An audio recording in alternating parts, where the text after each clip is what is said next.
I was born in Worcester on the 12th of March 1943. We lived in Hexrivier, where my mother and father had a general dealer, algemene handelaar. There was a petrol pump in front of the store. It was Atlantic Petrol, which later became BP. The shop had at the back of it a house. It had no hot water. It had no toilet. In fact, it had no water whatsoever. The toilet was 100 meters outside. We'd run out, sit in this little shed, do what we had to do with no toilet paper except for newspaper. And then after 3 or 4 years, when it filled up, we moved it and dug another hole. That was our way of life in those days. My mother's name was Hilda. She married my father in 1942. She was from Mariesburg, and I was born in 1943. In fact, I think I was a honeymoon baby. My mother was a very special lady. Nothing was too much trouble for her. My mother didn't have the luxuries that I had. She only cared for my brother and myself and gave us the very, very best. She had one green dress that she must have worn for a decade. My mother was a speciality in making good Yiddish food.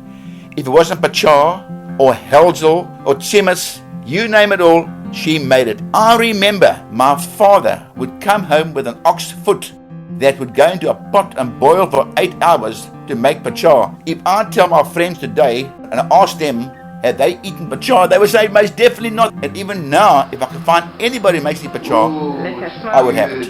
Beautiful. My father, Max, came from Latvia in a place called Kuldiga outside Riga. He came here in his early 20s. A very difficult man, but I must bear in mind that when he came here, times were tough. He went to Stellenbosch, he came to Cape Town, he went to Uppington, all over the place. Went to Franschhoek, and there he met my mother, and they married in 1942. Shortly thereafter, he bought this general dealer, algemene handelaar, otherwise known as an algemene handlebar. That's where my brother and I were born. My dad's name was Meir, but known as Max. When we came to Cape Town, he became a regular shul goer. After shul, there was the brocha, and he could drink at the brocha glasses of whiskey. He could consume enormous portions of food, but he filled his pockets with all kinds of food, herring and liver to take home. When he passed away, reference was made to him being eccentric and a well-known character.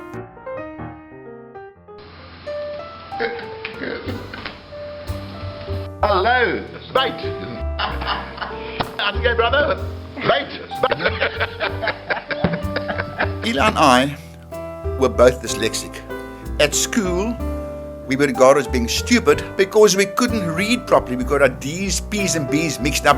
So reading became very, very difficult. But we worked through it, and people found very interesting that we actually succeeded in spite of these problems that we had. Let me assure you that what I'm saying about dyslexia is not applicable to numbers and figures. I would challenge anybody to add faster than I can add, and they can use a calculator.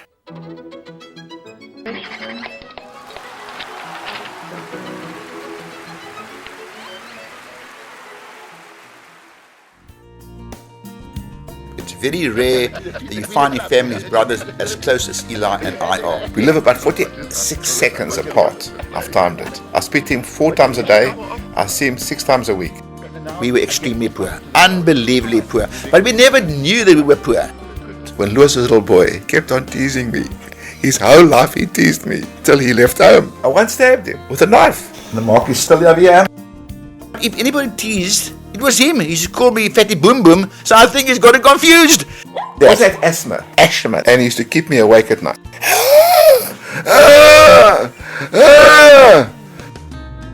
I would like to believe that me counting the money in the shop every evening could have led to me becoming an accountant, what I am today.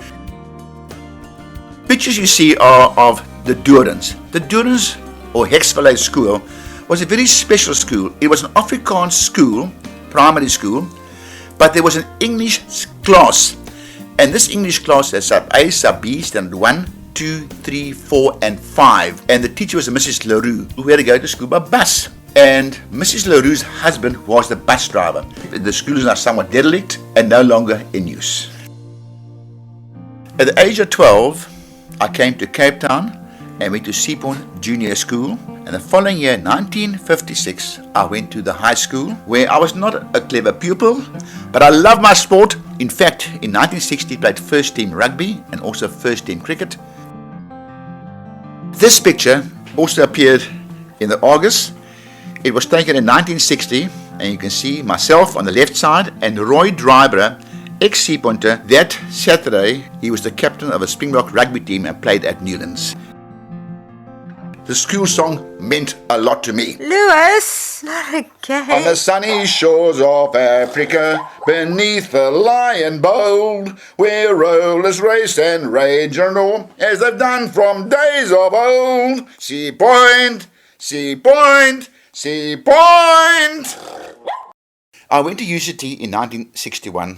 I studied to become an accountant, and I served articles from 1961 to 1966. My time as an article clerk was uneventful as an article clerk, but great fun from a leisure point of view. Not to say that I didn't study. I did study hard, and I did pretty well at university. There I overdrank, and as you can see, I was being fed with alcohol and then petered out and collapsed shortly thereafter. Today I can keep my liquor. I don't collapse. I know. I know when I've had enough. In those days, it was somewhat different. I was articled at Bobber of Levin and Gorby. I have been in the profession as an article clerk or as a partner since 1961, which is equivalent to 52 years. In the firm, I may be the oldest person there, but the youngest at heart and the youngest at spirit.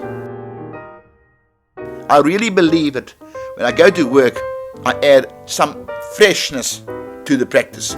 And I also believe if you mix with young people, you stay young. I always took an interest in politics from a youngster, and the United Party always captured my imagination. General Smuts was the leader of the United Party. He meant something to me. I phoned Jack Besson, the Member of Parliament of Seapoint, to say, Jack, can I help you in the coming election? I used to go to Parliament every second day. I used to have lunch there on a regular basis until Verwoerd was assassinated. Jack Besson was the father of Whitey Besson, and Jack Besson and I became very close friends. I did mix with many of the top politicians of the day, like Robin Carlyle, Harry Schwartz, Chris Barnard I got to know very well. He was going to stand for Seapoint Member of Parliament, but then he changed his mind. He felt that bringing the heart was better than politics. I joined JC's, often referred to as Junior Chamber of Commerce. JC's is a leadership development organization. I was asked to be part of a JC's debating team. I committed myself to learning the art of debating. And 2 years later, we won the debating competition.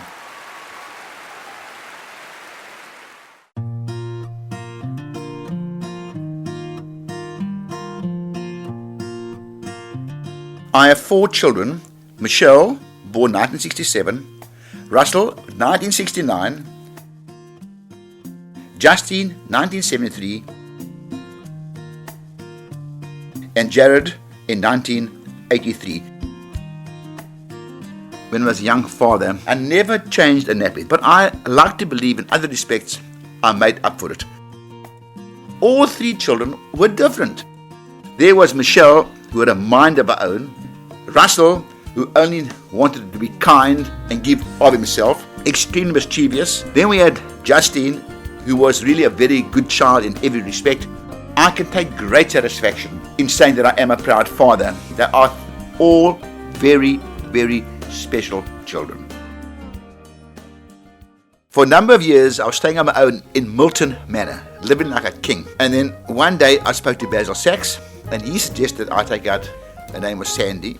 We went out on the 3rd of March, 1986. We had a superb evening. We laughed and we joked, and she was very, very special. When I first met Lewis, he was very, very clean and spotlessly dressed and oh so polite. We had a lovely evening, and from then onwards we went out, and the rest is history. I stayed with Lewis because he's got the kindest heart in the whole world. I grew to love him more and more each day. From the day I brought Jared into Lewis's heart, He took Jared as one of his own children, and there is nothing more important to me than that.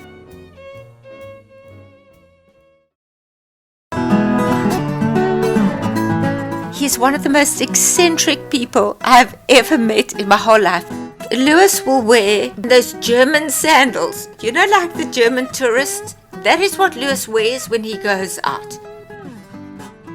In the more recent years, Sandy and I have travelled enormously. We've travelled extensively overseas. We've done but 4 boat cruises. Sandy and I are planning our next cruise. That'll probably be sometime in 2014, and we're looking forward to that. Sandy, we've had 27 years together. Let's hope the next 27 years will be as good as the ones that have just gone by.